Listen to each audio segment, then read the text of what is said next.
Hi, my name is Jodi, and this is my model Lisa. And today I'm going to show you one of the balayage techniques that we do here at Michael's Salon and Day Spa. I've trained in Paris and have been doing balayage for about 15 years. Balayage is a technique where you take pieces of the hair, randomly selected, and using an angle brush, I will be working my lightener from the roots to the ends. I'm trying to get about 2 to 3 levels of lift. This will give the hair dimension and it creates movement throughout the hair. And as I feather it into the top, it creates a look that will grow out evenly and not become drastic. There are many tools and products out there on the market today, and each stylist needs to get comfortable with what suits them best. I like to work with a wider bowl that accommodates my spatula. I like to use an angle brush. And I also like to work the consistency of my balayage to being a creamy paste.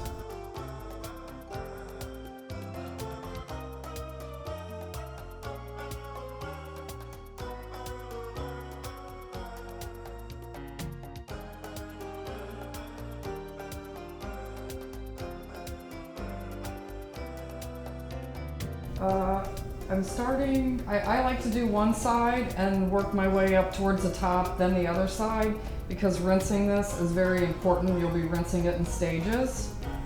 So you don't want to start in the front and work towards the back,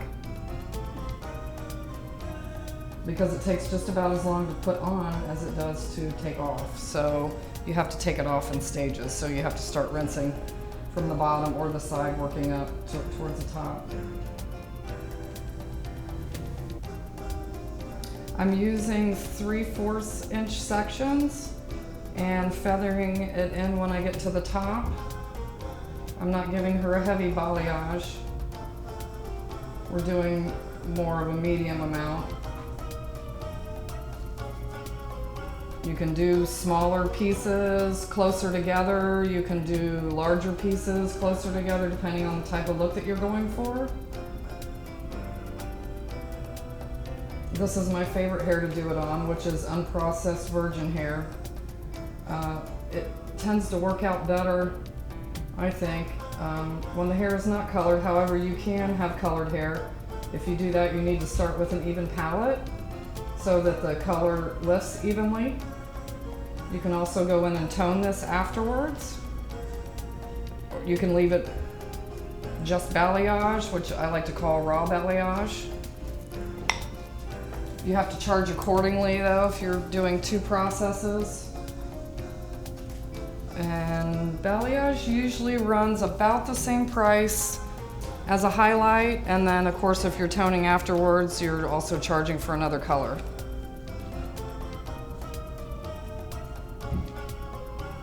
Redheads are my favorite to do this on because it just brings out beautiful golden pieces in their hair.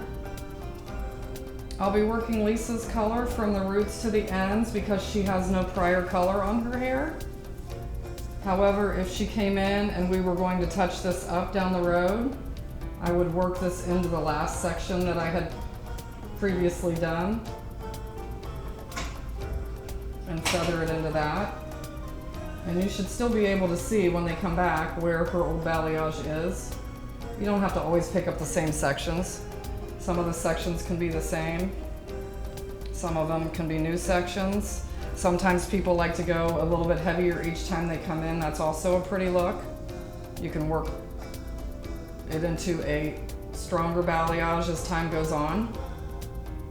You could also work this into an ombre, where you'd be doing more on the ends. Always go back and blend at the roots.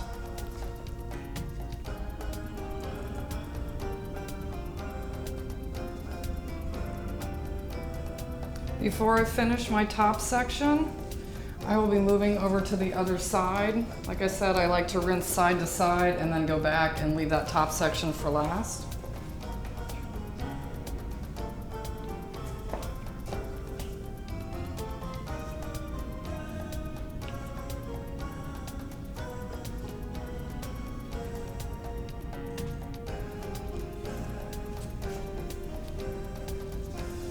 I like to do this one piece back behind the ear towards the bottom. That way if she goes to pull her hair up, there's a little bit that connects it with the top and the sides. Not a lot, but just a tiny bit.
Yeah, once you get to the top, if you want to do larger sections closer together, feel free. That's going to give you more of a sun worship look.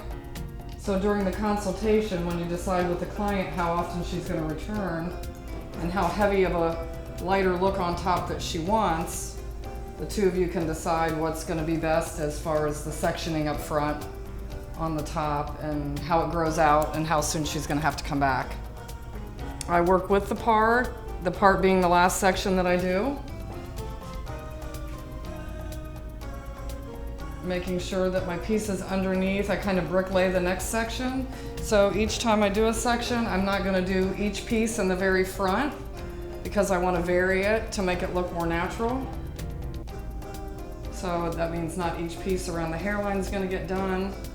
And then once I finish this last section here, I will go back and look at it from far away to see if everything balances and to decide whether or not I need to go in and add a few more pieces.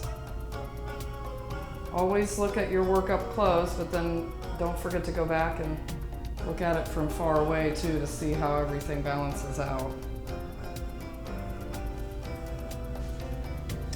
This is where I'll go in and do my final check to make sure that I've got all the sections in there that I want and I haven't missed any spots.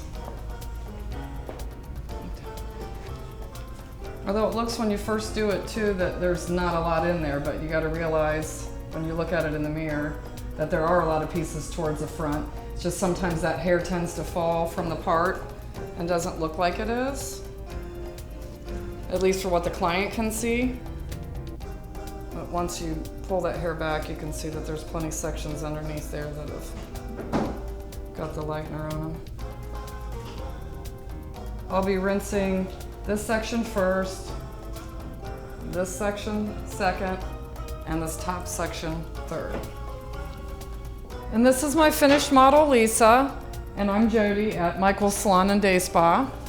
If you would like to check us out on Facebook or Instagram, that would be at Michael's Salon. Thank you.